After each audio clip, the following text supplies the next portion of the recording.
publishers of How to Make America Utopia, Take Away the Economy from Those Who Rigged It, As I See It, Class Warfare, The Only Resort to Right-Wing Doom, It's Worth It, How to Talk to Your Right-Wing Relatives, Friends, and Neighbors, and other books written by Egberto Willis.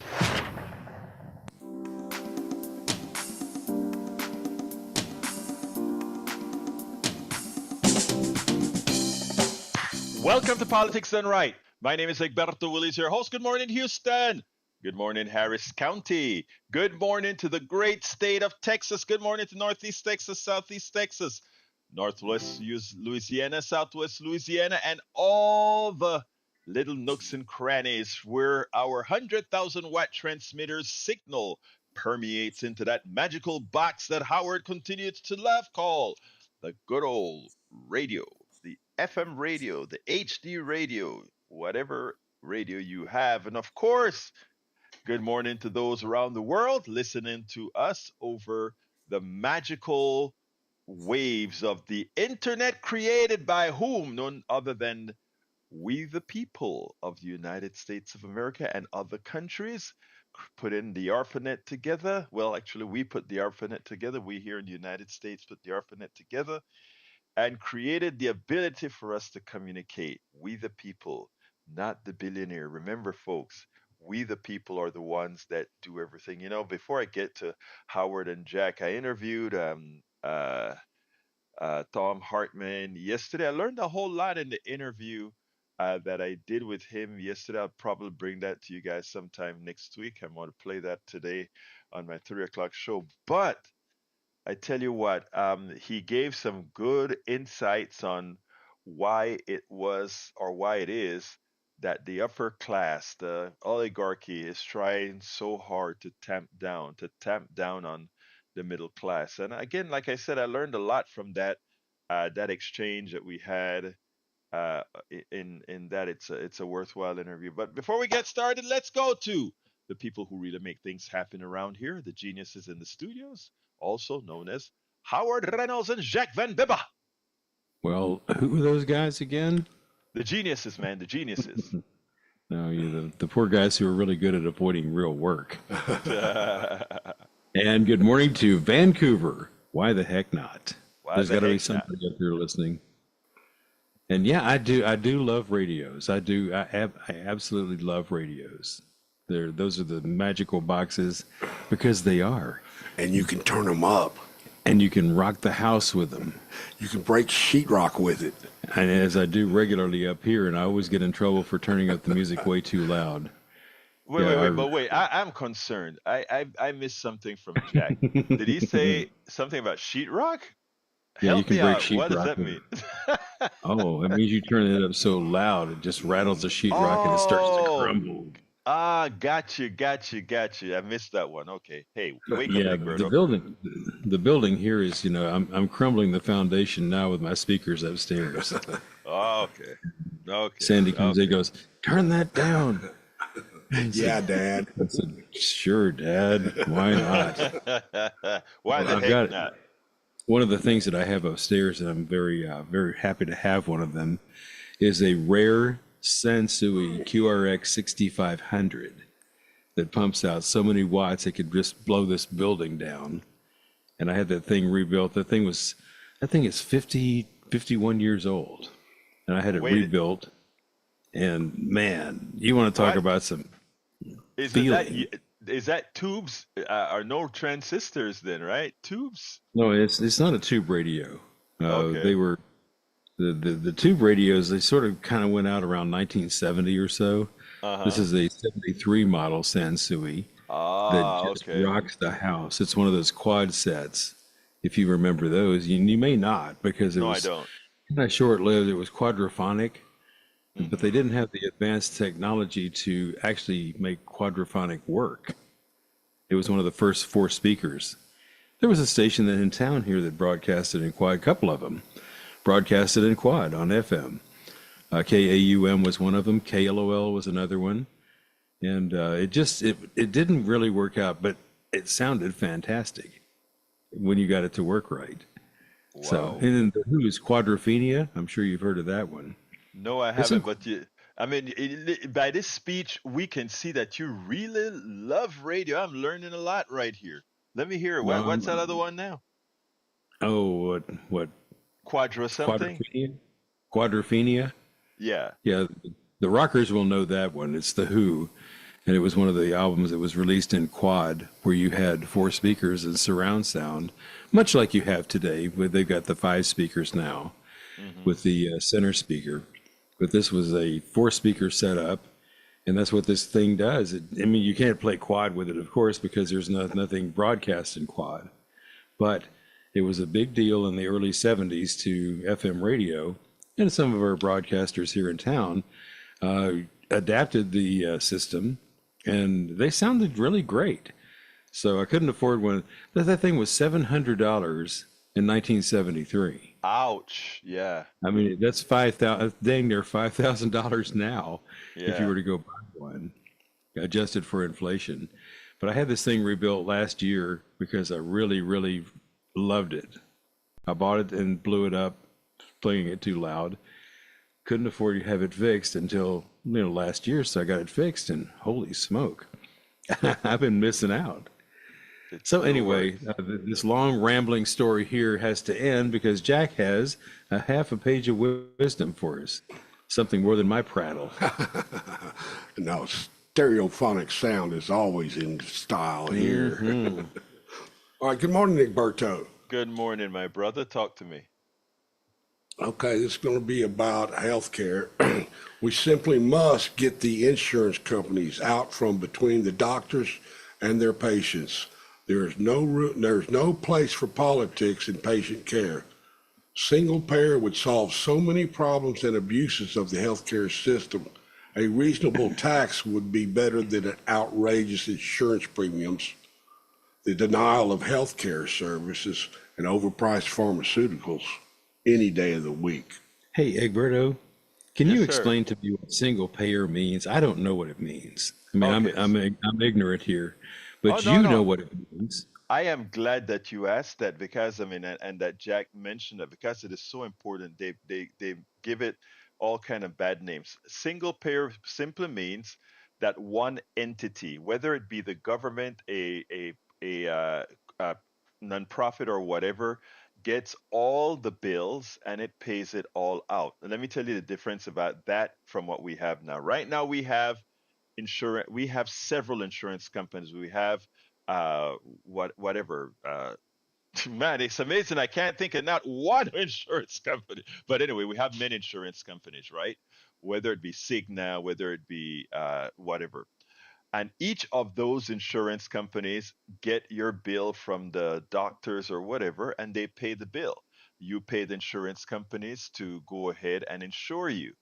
That's how it works right now. A single payer says all the bills come to one entity, one company, the government, or whatever, and then they pay the bill out. And the reason that is efficient is the following: single payer assume no profit. Right now, every single one of those insurance companies that we pay, whether it be Cigna or State Farm, whatever health insurance company that we have, they all have a president, a vice president. They all have computer systems. They all have shareholders. Those shareholders, from the monies that we pay them to insure us, those shareholders skim some to the top for their own profit. The executives, if they save a little bit of money, they get big bonuses, which they always save a little bit of money because again, that's what they do. They deny services. So that's what happens. A single payer system doesn't have any of those costs. It doesn't have. It has one executive or administrator. If it's in the government, it'll be one administrator that's get a salary. We don't talk about profit. We don't talk about shareholders. So none of those costs that you pay for by paying a premium it has to be paid out. Absolutely every penny that you pay into a single payer system, except for administrative costs, goes into healthcare. Now, whenever we want to figure out what it costs, the expenses, bonuses, and profit in a standard health insurance company is runs between 18 and 30% or higher, which means if they collect $100 billion, only $70 billion or so goes towards paying the bills, right? In the system that we call a single payer system, a Medicare for all system, only 2% is the cost of running the computer system, paying the employees to administer the plans, paying for things like fraud detection, all of that. That's only 2%. If you doubt the efficiency of this, as we have a single payer system right now in practice called traditional Medicare. Traditional Medicare costs a whole lot less than every private insurance company. In fact, as an example, when you go to Medicare Advantage, which isn't really Medicare, it's just private insurance that calls themselves Medicare, the government pays 20% more for people who have Medicare Advantage than for people who have traditional Medicare. Again, it is a rip. When you don't have a single payer system, what you're doing is you're simply creating the opportunity for private companies to suck your dollar to pay a bill. I don't mind private companies making profits at all. I've had private companies myself. I want to make a profit. That's what that's what a free enterprise system is supposed to be. But to make that profit to pay a bill, there are certain things that don't belong in the private sector, and it's hell trying to fight it because here's what they tell you, Howard. They tell you Americans want choices. Americans really want choices to pay a bill? That's what they say. America want choices. You can have either Cigna or you can have name whatever insurance company you want to name. And what I say is what you're asking for is which robber do you want to choose? Which slave master do you want to choose? And that's what it really is. I did you get that? Did I make it clear or not, Howard? Yeah, I'm just wondering why we haven't done this all along. I Oh, mean, I'm how glad how you how did asked. this happen? I'm Can glad you you? asked. Yes, Yeah, why haven't we done this all along? Because it sounds so reasonable and sounds so okay. Well, that makes total sense. let me tell You you want, you why. want choices. You have doctors. You can have a choice of doctors, apparently, because I didn't hear anything in there saying, "Oh, you Thank can't go to you. that doctor. You Thank can't go to you. the specialist." I didn't hear anything saying that. I mean, I'm just wondering why we haven't done this all along because it sounds like a pretty good system, Howard. and it cuts out Howard. tons and Ho- tons and tons of paperwork and junk. Howard. You're a genius. You see why I call you guys in the studio genius? That's the reason why. You hit the nail on the head. Well, Why basically, I'm haven't just ignorant about the whole thing. No, no, no, no, You're no, no, enlightening me sir. here. No, no, no, no, no. No American is ignorant on this. Americans have been made ignorant because of the propaganda that's put out there. Let me give an example, okay? Uh, I'm going to give you an example. Eric Hayes is on the chat right now. Paul Fleming is on the chat from Atlanta, and Eric is in from Houston. Eric is a very conservative dude that have bought the Kool-Aid, and let me explain. And right away, I love Eric. Eric is my brother, but misled.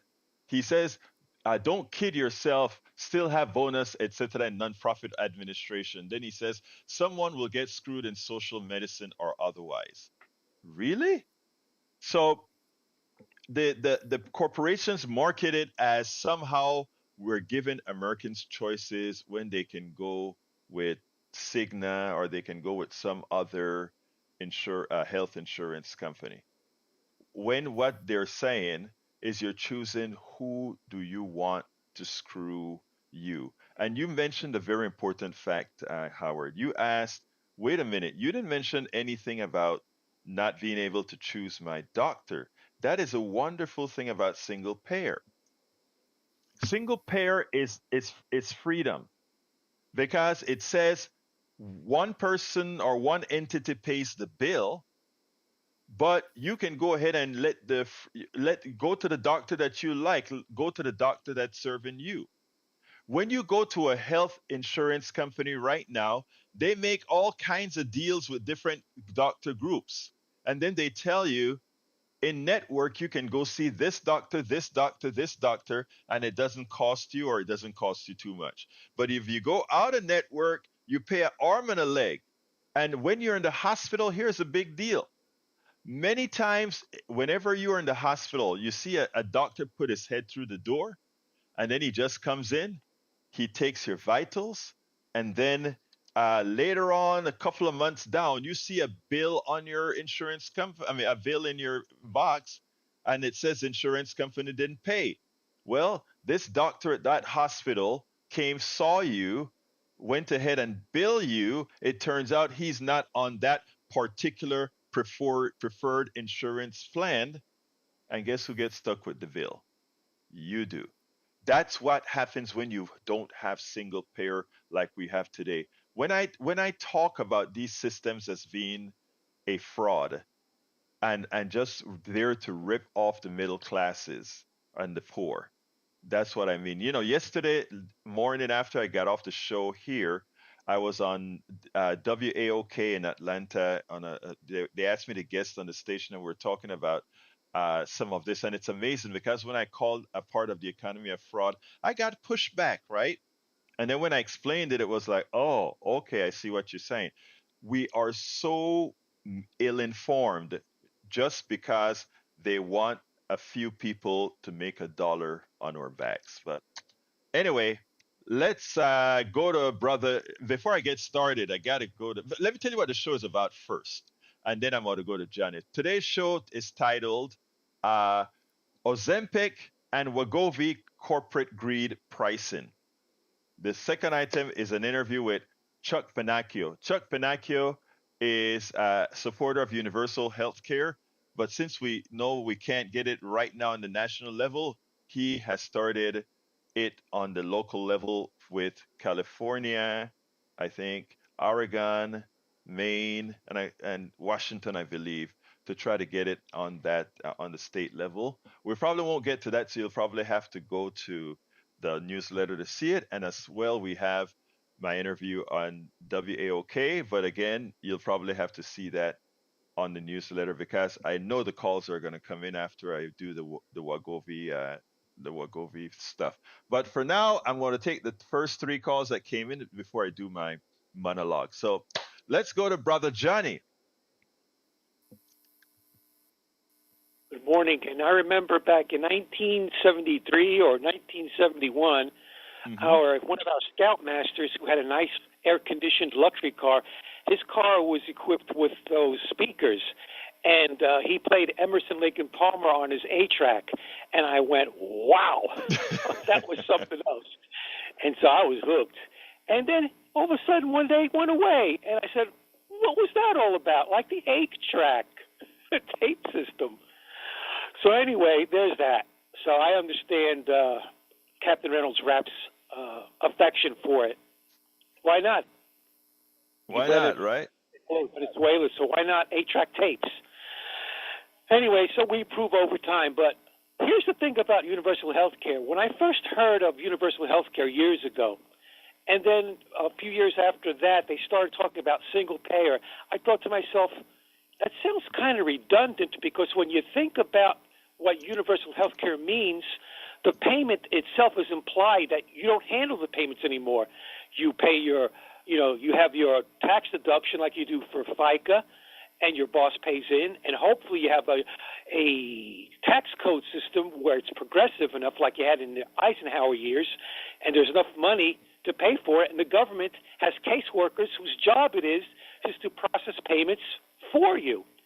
So when they added the phrase single payer, I thought that was unnecessary and redundant and maybe a little confusing. But now I embrace it, and I say single payer style. I had that extra word style, so I explain. Just like when I say corporate industrial oligarchy, I say corporate industrial oligarchy. I don't just say oligarchy because when I say corporate industrial, people already have an idea of what I'm talking about, so I don't have to explain myself, to the nth degree and gets all granular with them. So single payer style is how I explain it to folks. Yeah. And by the way, we have the same problem in our public school systems right now, thanks to the Republicans.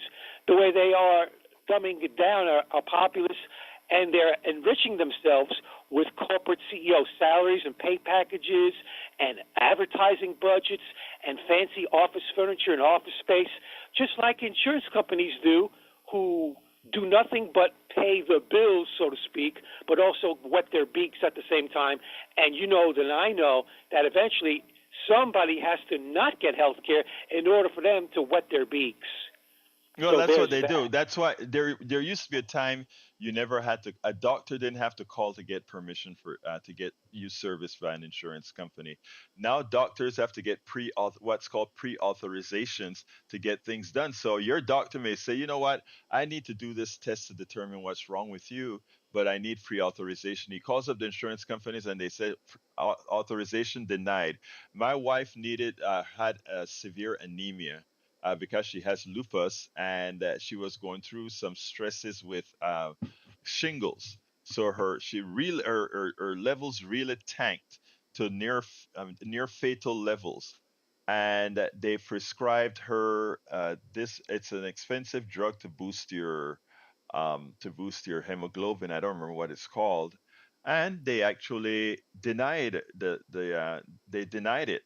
And I gave them. I mean, they gave it to her immediately for a few months, and then they denied it. And I got on the phone with them, and I said, I mean, this is not up for debate. You all are going to approve it, period. And when they saw that when they thought it was somebody who would take it further, uh, that's what they did.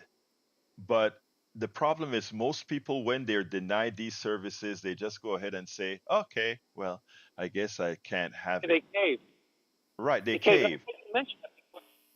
I'm glad you mentioned that, because not only is it just on the onus put on the patient and the family, but on the doctor, who has to pay extra people to deal with insurance companies. This is tragic, and it's wasteful.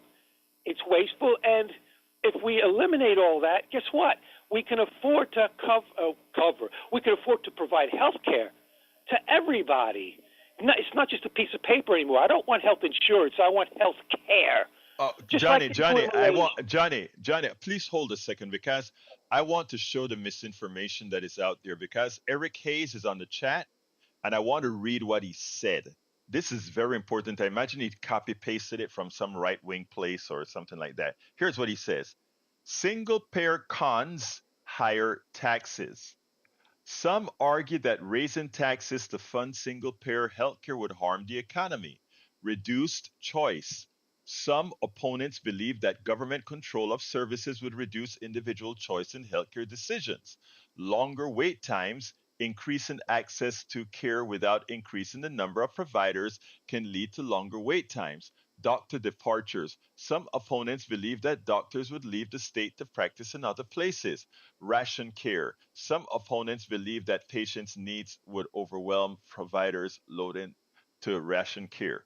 That is evident. He picked that up from some crazy place. And let me tell you, what that asks you to do is not to think. Remember what single payer is. It's not the doctor side of the equation. It's a side that says after the services are provided, one entity pays the bill. He is saying, to believe that rather ridiculous statement, you would have to believe that taking out 30% of all premiums paid justifies all of what he said. The reason why they are so against critical thinking is because when you critically think, the corporations can no longer take advantage of you. They take about, on average, 30% of your premiums off the top, not paid for medical care. How dare anybody say, oh, it'll cost you more? No, it'll cost more taxes, but you won't have that $10,000 premium. You won't have that $20,000 premium anymore. It's not rocket science. It is critical, simple there's thinking. one other metric I'll mention it now before I forget. Currently, Yes. and you might correct me, maybe those numbers have changed since I checked it last, but not too long ago, the business model of these so-called health insurance companies is based on a decline rate of 17%. So in other words, out of every 100 claims, 17 of those claims they have to deny in order to make themselves money. And that over time will increase. I don't doubt that number. In fact, I think that number may be conservative. Ask anybody who's been to a hospital, ask anybody who's seen a doctor consecutively, and see what their unbalanced bills are. Many of these doctors overbill, in fact, the insurance company to get a lot more out of them because they know the patient is not going to pay the bill.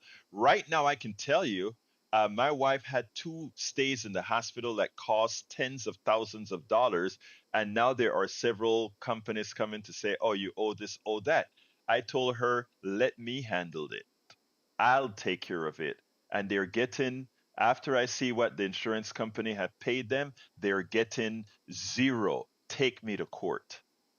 Because I'll use it as a premise. I'll use it as a premise to expose the system further. So you have a choice. You can be satisfied with what the insurance company paid you, or you can go ahead and take me to court, and we'll make a national issue out of this one stay that was tens of thousands of dollars that weren't worth it. So let's see which one they'll do. Go ahead, my brother. I got to get to Ernesto. I don't agree with you when you said about profit. I don't have an objection to profit for my doctor and nurses. I don't either. They need to make a living to pay their bills. That's what profit is to me. Yes. What profit is not to me is having a separate company that just has office space and people in suits who don't do health care, who act as intermediaries. We don't need them. We have government employees in Washington, and they can dispense the money as government employees who get a salary and benefits, and they pay the bills on our behalf. We pay the money to the government. They disperse the money. That's more efficient, and everybody gets health care, not a boiler room, a piece of paper that says insurance on top, and you may or may not get what you paid for. You nailed it. Johnny, you nailed it. I got to go to Ernesto, but thank you for your smart call as usual, brother. Peace. God bless you. Yes, sir. Let's go to Ernesto. Come on in, Ernesto. Good morning. How you doing? I'm doing fine. Talk to me, sir. Well, I don't understand why there is countries like Canada, France, England, that they have universal health care. And here, the healthcare system is a mess. I met a person, a couple of weeks ago, retired, 72 years old, that he makes $900 on Social Security. His wife makes like $450 or something like that. And they removed from their check $170 each. And it broke my heart because it's that's not fair for somebody that is retired to be making so little money that they're broke, and they're working at 72 years old. Mm-hmm. So I don't like this. Let me tell you, that's why I support something called basic income. Your friends weren't loafers. Your friends went to work every day.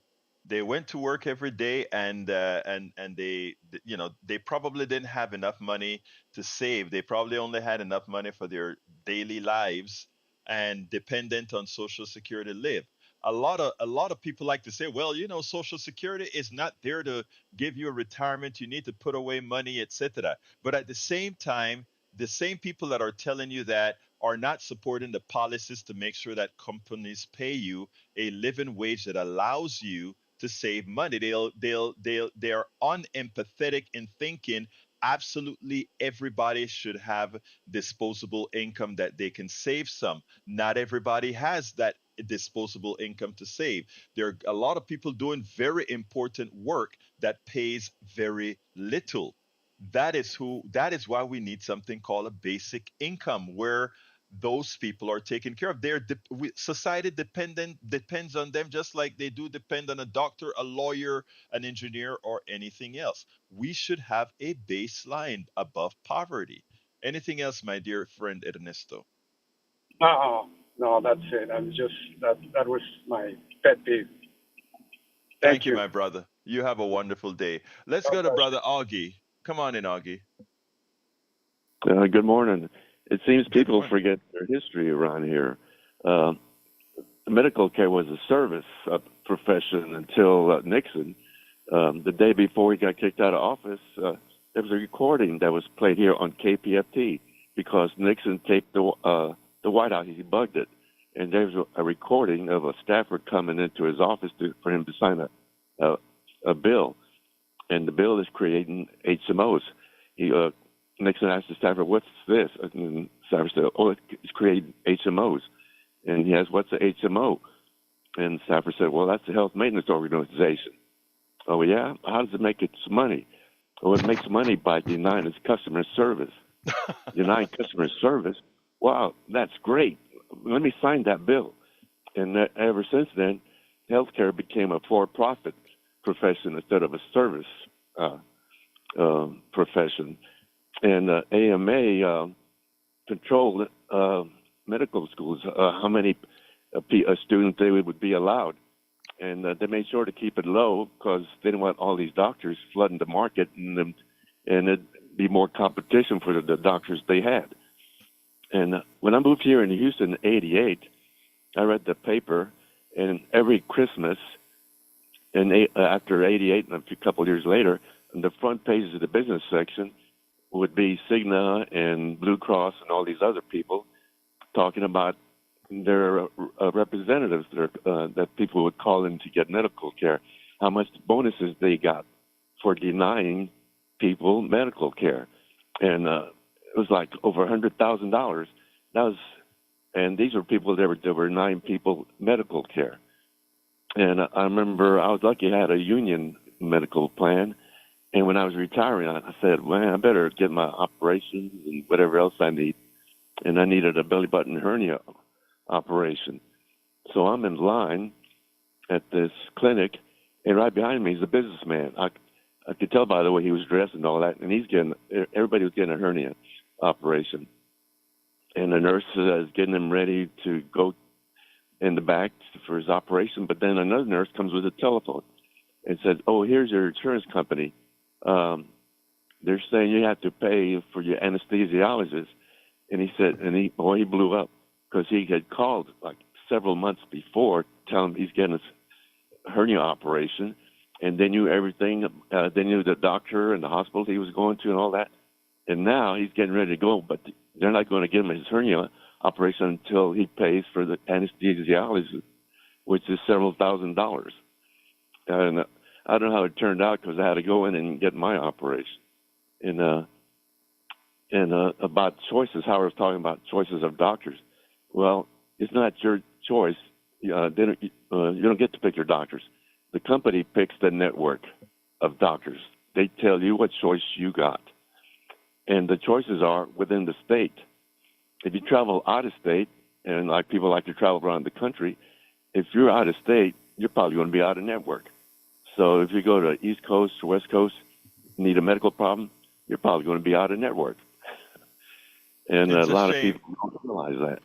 It's a shame, Augie, that the way our system operates and people are whenever we talk about change. Look, they have Kamala Harris, who once supported Medicare for all, had to put her values in a way to not come out and say I support Medicare for all, because again, people believe private insurance is a choice. Private insurance is not a choice. Private insurance is which slave master do you choose?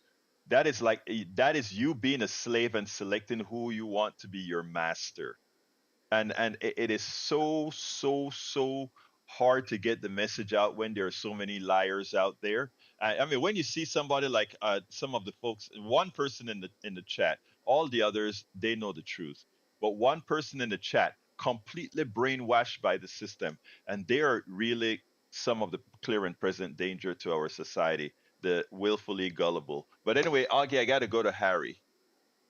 So Oh, thank yeah. you very much for And calling, my another thing, brother. if the Yeah, go ahead. hospital, yeah, if the hospital tells you it's a for-profit hospital, it's telling you right there what it is.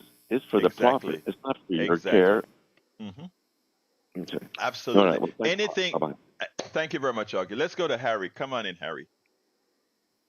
Good morning, Alberto. Good morning, Howard. Good morning, Jack.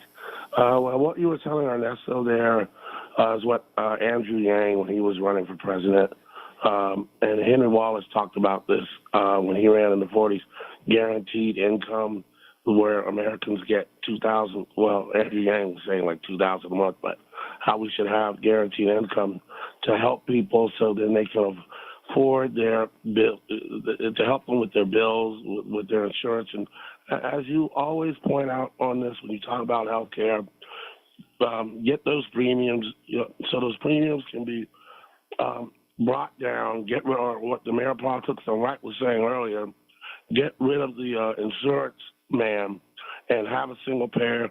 You being a Bernie supporter, Bernie Sanders has wanted this for a long time. We may have had it had we had a President Sanders and not a rip-off artist in Donald Trump. Now, I'll mention that what Bard was saying yesterday, that I should have Donald Trump in my prayers. I do have Donald Trump in my prayers. I hope that he can become a better human being. And as you were saying yesterday, you and Howard, and telling Brian that he was such a bad and poor businessman, which he was, because he just rips people off. He bankrupts people. We don't need someone like that back in charge at the executive level, bankrupting the country and getting us in debt like he did before. We don't need any of that. We need him to, like woman Dawn said, stay on the golf course, play your golf, and pray to God that you can become a better human being. You know, I don't want him shot or anything like that. I don't know. I heard Tag say on to Dr. John and Mike yesterday, this thing was probably staged with this shooter. It may have been. I wouldn't put it past Donald Trump. He may have set something up with this guy that if I get back in the presidency, don't worry, I'll pardon you. It may very well be. That is really speculation, right? So we don't know.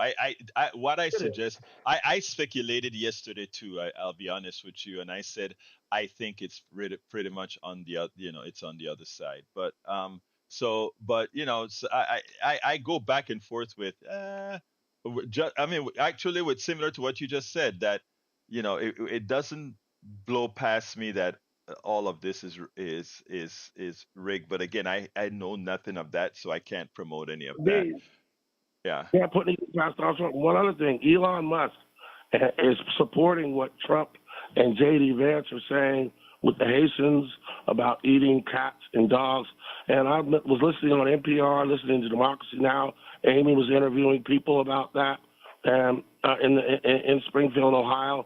And they were talking about how these Haitians are engineers, they're doctors, they're electricians. They really contributed to that community, bringing that community up. And a lot of them are afraid. One guy was talking about he took his kid out of school because of the bomb threats that they're getting there. Look, we have a very look, hold on, Harry. We have a very irresponsible guy that's been running, and so that's a statement of fact. And yes, you hit the nail on the head. It's poetic justice have it that the chief attorney, I believe in Miami, who is handling the case on for the attempted assassination of Donald Trump, turns out, guess where the guy's from? Haiti. Where? Anyway, I gotta go start my monologue real quick. This is gonna be a short one, but I need to get this out. We'll talk some more. And Thank you you, guys brother. have Howard, Jack, and Brother Eberto Willis. Thank you, brother. Look, thank you. Anyway, folks, the piece I want to cover is again an article ahead of Senate hearings. Doctors decry exorbitant cost of Ozempic. And we've covered Ozempic and Wegovy before, but it's actually gotten sort of to the point that I think we need to have this in people's minds, because if we have it in people's minds, when they go to the election, when they go to their voting box to elections, they'll not fall for the crap that people talk, like the stuff that my brother Eric in the chat believes. Oh, single payer, you don't get choices. He wants to choose who his master is.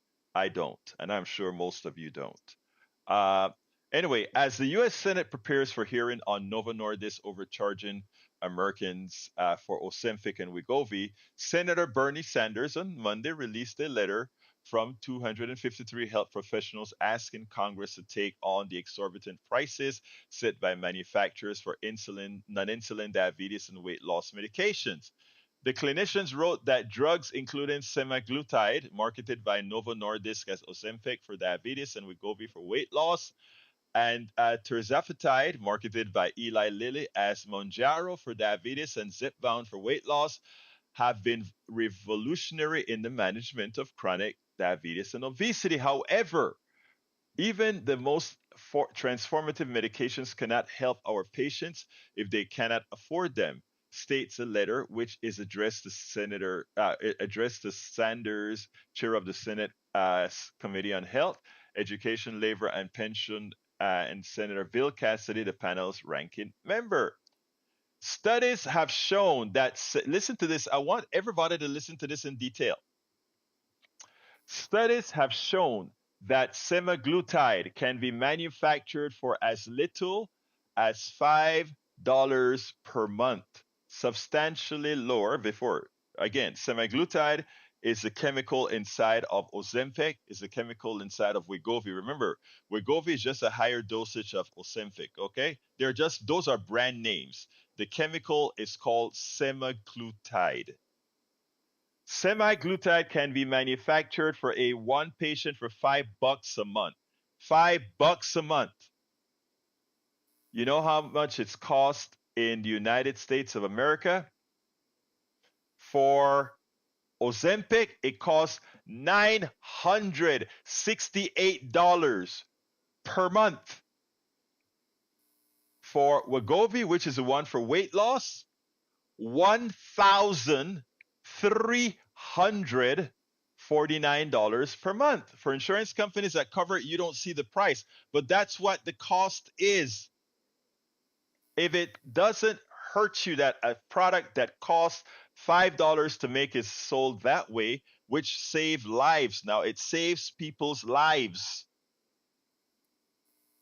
But if you think corporations are good people, are good citizens, remember when Novo Nordisk engineers or scientists they developed the product. Remember, they developed the product known because they knew, well, I take a piece of this peptide from the body of a human being and see what it does.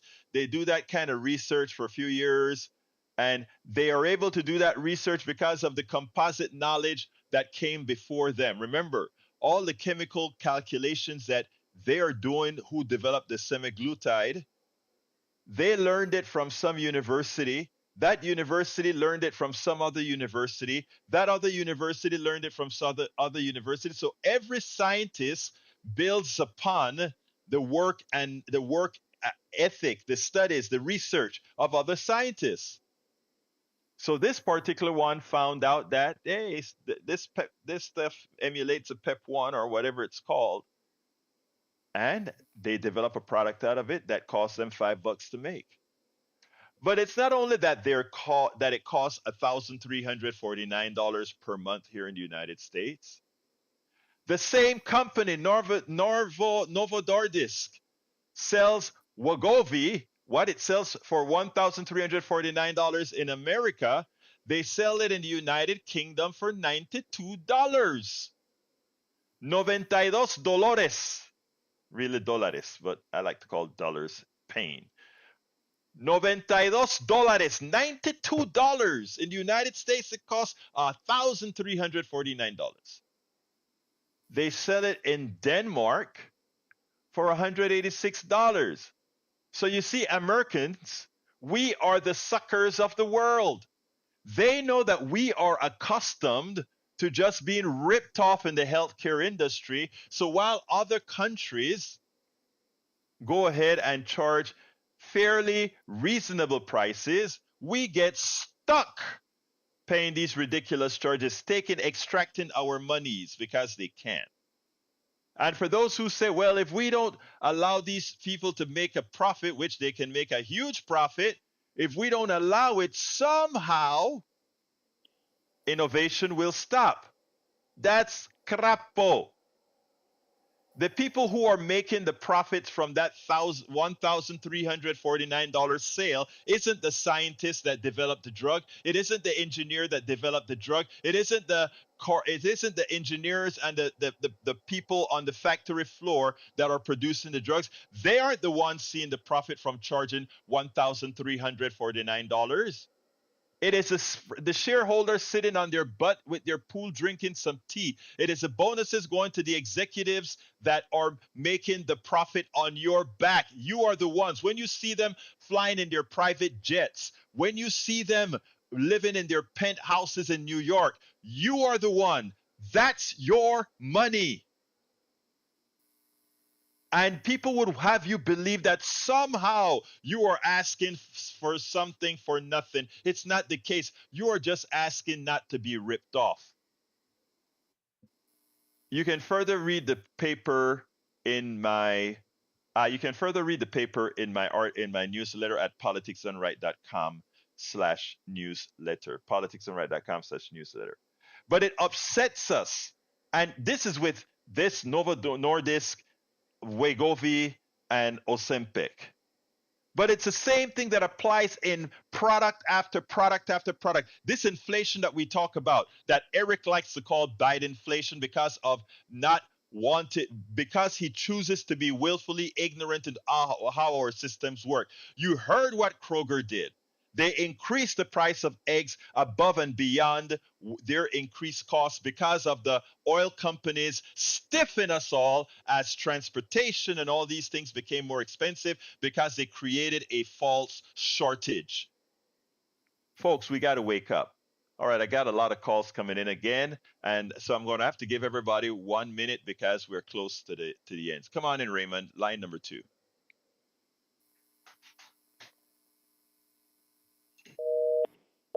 All right, that's busy. Let's go ahead and go to Art, line number 3. Oh, line number 3. Art, come on in. The real issue, I think, well, part of it, and there's no one real issue with Ozempic, is that there's a lot of side effects to that. And for it to be subsidized by the government, to be given, prescribed to those that are having trouble with diabetes or weight,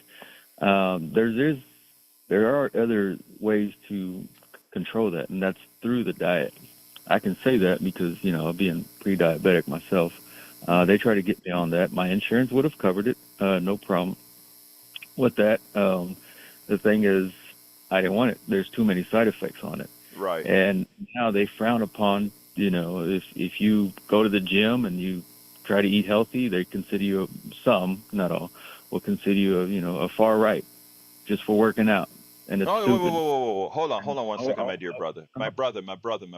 No, not you. No. But what I'm saying, I don't know anybody. I know nobody who would consider somebody as responsible as you are, going to the gym, eating right. In fact, I am trying to do that myself. And you are absolutely right, sir. If we would eat better, if we would eat and if we would do more exercise, I get up at 4 in the mornings to exercise. I go to bed at midnight. I get up at 4 to exercise. I've already done my bike. So you are absolutely right, sir. But right-wingers or left-wingers are not going to say, oh, there's something wrong with you going and do that. You're doing the right thing. And I think most sensible people, I know, but that is an argument. That is an argument. You can research it, and they I think it was in the summer of 22, that narrative was, it died. The narrative was pushed. I hope it would. But let me tell you something else, though. Art. Anybody that was working out. All right, go ahead. Yeah, because let me tell you. First of all, kudos to you for being pre-diabetic and taking care of it the right way. That's a perfect thing. But the second thing that I want to tell you is we also have the promotion of all these great looking, tasting food that looks just marvelous. And they market it because they know what our weaknesses are. And most of us will succumb to those weaknesses. Why we need these drugs, okay? I'm saying you are strong. That's great. Not everybody is as lucky as you Oh are no, to no, have no, the no, no! I'm willpower not that strong, you man. have. Halloween's around the corner. Halloween's around the corner. Anywhere? No, no.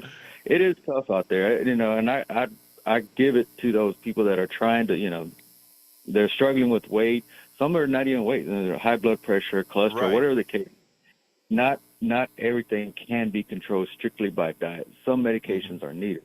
But the point is, we always talk about, going, to the doctor and they want to give us a prescription. They don't even bring up nutrition. There's a guy named Casey Means. He's been around different podcasts. He used to be a lobbyist for the food industry. Y'all can look up his name, Casey Means. He's former Art. First of all, I want you to come and tell me this another time, but I got the main point that you're trying to make, and it's good. Minute. That's all right. But look, thank you, brother. Appreciate you. The right has their oligarchs. The Democrats have their oligarchs, and those are Pfizer, the drug companies. Thank you. Thank you, sir. I don't want any oligarchs. Come on in, Donald. Morning. Yeah, your last caller just hit what I was going to say is why do you exercise? And not everything can be cured by a magic pill, and that's the problem with Americans. We think everything can be solved with money or a magic pill.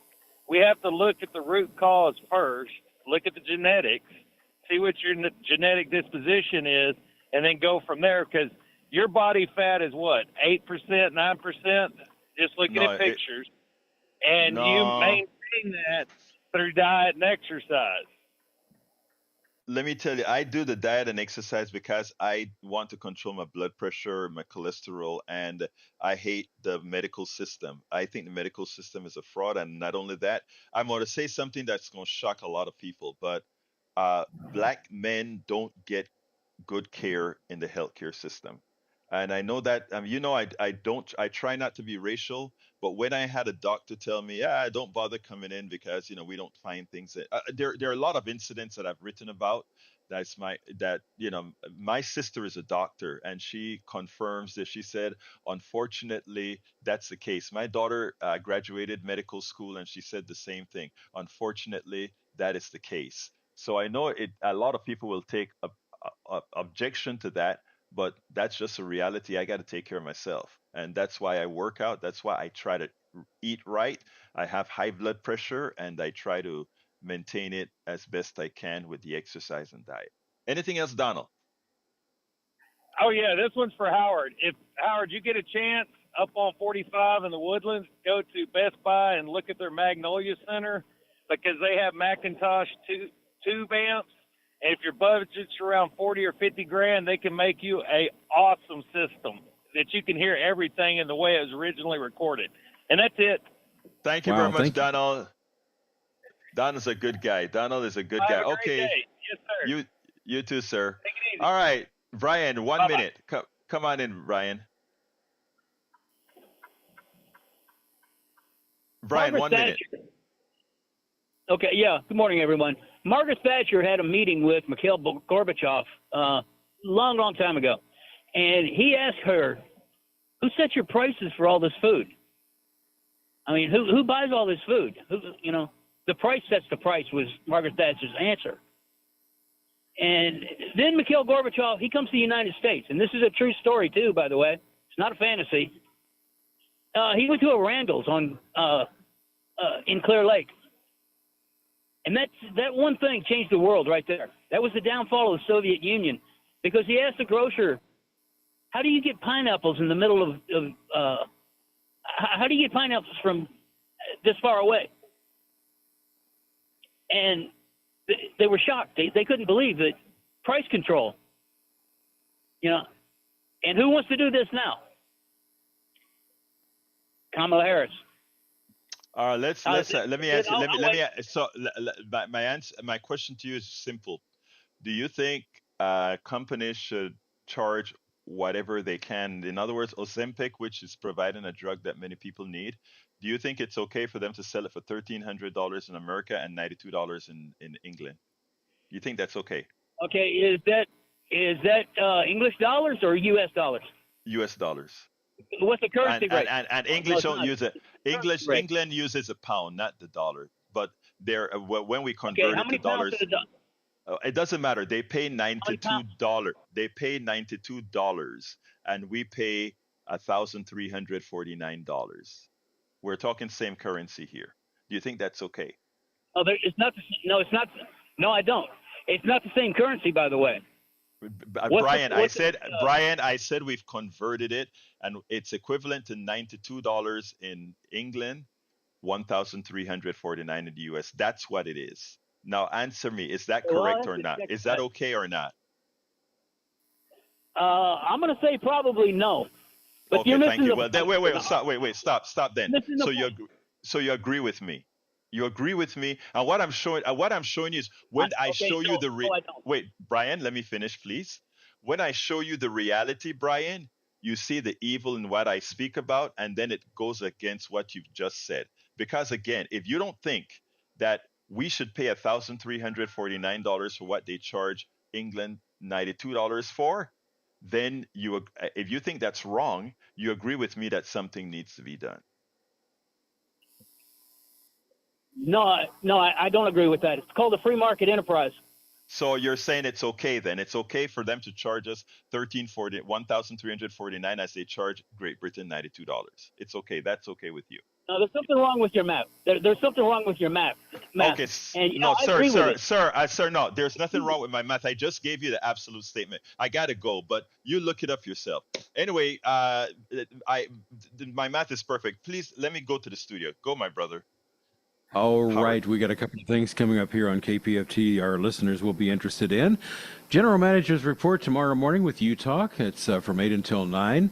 Sunday, the 22nd, a remote from under the volcano with Clint Broussard, live blues and hi-fi. And then on Thursday, the 26th, from 1 till 3, Christian's Tailgate will host the R&R show. And that's just kind of a thing going on with us. I am thankful that you did that because Marlo told me to do that. Sent me an email. I'm like, I forgot. Thank you. All right. Jack? He says no. All right. Anyway, folks, look, first of all, love you all my callers, listeners, everybody. Eric Hayes, Billy, Allison, Irwin, Paul Fleming. Thank you guys for being here. Look, guys, you can get all the videos at politicsdoneright.com/newsletter, politicsdoneright.com/newsletter. My name is Egberto Willies. This is Politics Done Right, and you guys know how I end this baby. I am what? Out!